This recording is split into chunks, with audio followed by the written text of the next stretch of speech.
Alors, un film que tu n'as pas aimé, Non. que moi j'ai beaucoup aimé, c'est Centurion. Voilà. Alors, Centurion, c'est le réalisateur Neil Marshall qui avait réalisé un très très bon film d'horreur qui s'appelait The Descent. Oui, ça paraît. Voilà, il y a quelques années. Et là, en fait, il nous parle un petit peu dans un contexte historique. On sait que les Romains, il nous parle de Romains. Au moment de la chute de Rome, on sait que les Romains, ils ont conquis une bonne partie du monde, mais il y a un endroit où ils se sont toujours cassés les dents, c'est l'Angleterre. Et là, il parle un petit peu de ce contexte anglais où les Romains arrivent et puis se cassent les dents face aux Pictes. Voilà. Les Pictes qui sont les peuplades qui peuplent l'Angleterre à l'époque et puis qui font une espèce de guérilla, qui viennent les ancêtres.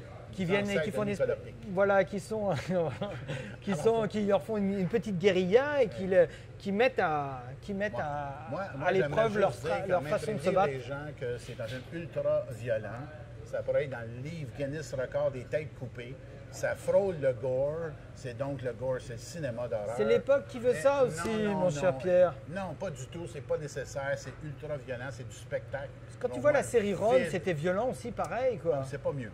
Alors donc, mais cependant, ce que j'avais aimé, je t'avais dit, c'est les décors, la façon de filmer, la stylisation, voilà, le verre qui est comme cendré. Et là, on dirait que là, c'est dur. Ça rappelle un peu Ridley Scott, un petit peu. Oui, mais c'était pas nécessaire de couper autant de têtes pour faire sa démonstration. Ce qui m'a reproché, toi, c'était qu'il y avait de la testostérone. Un peu trop de testostérone. Et moi, je trouve que la testostérone, ça fait partie du divertissement au cinéma et je l'approuve. Je suis anti-violence. On continue avec Liberté, le deuxième film du mois pour moi. Enfin, en tout cas, moi, c'est mon film préféré. Film de Tony Gatliff. Oui, c'est français, mais d'origine c'est un gitan. C'est un gitan, un tzigan qui parle toujours de l'univers des gitans. Et là, il parle des gitans pendant la guerre. En 1943. Voilà, en France, dans la France occupée de 1943, avec le petit-fils de Charlie Chaplin qui joue le rôle d'un personnage un peu simplé, d'un joueur qui est extraordinaire.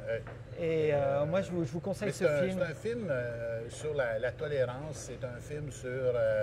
et surtout dans le contexte aussi de la France actuellement, ce qui se passe, c'est que les Gitans, actuellement, on parle aussi de les... On a commencé à les déporter. M. Sarkozy a commencé à en renvoyer chez eux. Alors, le film a été fait avant, mais c'est curieux comment il y a un écho possible dans le contexte actuel. Mais en dehors du contexte politique, je trouve qu'il y a les Gitans qui arrivent dans ce village-là, ils ont une grande poésie, ils amènent vraiment beaucoup de poésie, quoi. On continue pour le dernier film. Puisqu'on parle de la guerre, ben, le dernier c'est Mein Kampf. Donc, qui parle de du livre du voyage d'Adolf Hitler. Ça parle d'une partie de la jeunesse d'Hitler au moment où il vivait à Vienne et il a voulu passer le concours pour entrer à l'école des Beaux-Arts de Vienne. Et en fait, il n'a pas été admis. Et tout le monde dit qu'en fait, s'il avait été admis à l'école de Vienne, il ne serait pas devenu le dictateur et le monstre qu'il est devenu. Ouais, c'est possible. Mais selon le film, il est quelqu'un qui a subi un grand nombre de rejets. Parce qu'à la fois, en tant qu'artiste, d'une part, ce qui est assez remarquable, aussi, on le voit lié d'amitié avec un juif qui l'aide beaucoup et il va rejeter ce juif-là. Alors donc, le film, quand même, n'essaie pas de nous rendre trop sympathiques. Ouais. Il a déjà ses petites... il a déjà ses petits... Et psychologiques. Et puis, il est très complexé. Il est épouvantablement complexé, prétentieux et complexé. C'est peut-être en puissance, quand même, l'être assez horrible qu'il est devenu. Voilà. Donc, Mein Kampf, dans une perspective historique, pour finir les films de novembre. Donc, j'espère qu'on vous a donné le choix pour Là, on vous retrouvera. Voilà, la prochaine fois, on va vous retrouver pour les meilleurs films. On fera un petit peu un compte-rendu des meilleurs films qui sont sortis pendant l'année 2010. Oui, 2010. Voilà. Donc, on vous souhaite encore de joyeuses fêtes et puis on se retrouve très bientôt sur TV Cogeco et sur Internet. Merci. Il y a une chose dont je voulais te parler, Pierre, c'est qu'on est partenaire avec Vidéo 8. Vidéo 8 de Marcel. Et je trouve que Marcel, c'est quand même un pilier de la culture ici à Mont-Tremblant, dans le sens où si tu veux voir un film répertoire à Mont-Tremblant, je veux dire, Marcel est là, quoi. Je veux dire, sans Marcel, on ne pourrait pas avoir accès au film. On ne pourrait pas avoir accès. Un nombre de films français ou de films d'Almodovar sont disponibles chez Marcel, alors qu'on les trouve généralement pas chez les autres grands clubs vidéo. Et il y a une chose, moi, dont je voulais parler aussi, dont souffre Marcel et puis dont souffrent tous les clubs vidéo aussi, c'est des copieux de films qui vendent des films. Et quelque part, plus les gens... Alors c'est peut-être une bonne affaire d'acheter des films copiés, mais quelque part, en achetant des films copiés, vous tuez le cinéma répertoire. Oui. Vous tuez le cinéma répertoire, mais vous tuez aussi ceux qui vendent du cinéma répertoire et qui le défendent. Et puis, bon, bah voilà, ça c'est la responsabilité que je dirais de la part des gens, de copier ou d'acheter des DVD copiés.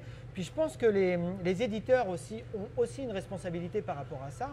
C'est que quand vous louez un DVD, déjà vous avez une multitude de bandes annonces que vous n'avez pas forcément envie de regarder et d'avertissements qui répètent toujours la même chose, puis qui sont ennuyants, puis qui intéressent personne, et puis qu'on ne regarde même plus.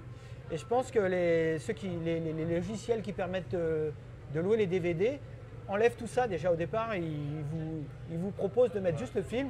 Alors, quelque part, les copieux de films, ils proposent déjà un produit qui est plus confortable pour ceux qui les achètent. Ouais. Et donc, déjà, néanmoins, nous sommes contre. On est contre.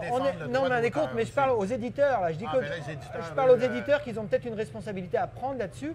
Et puis je parle, plutôt que de mettre des avertissements puérils, c'est pas bien, vous êtes des voleurs si vous copiez, on va vous faire les gros yeux, alors qu'on sait pertinemment que personne n'ira chez les gens pour voir s'ils copient des films ou pas.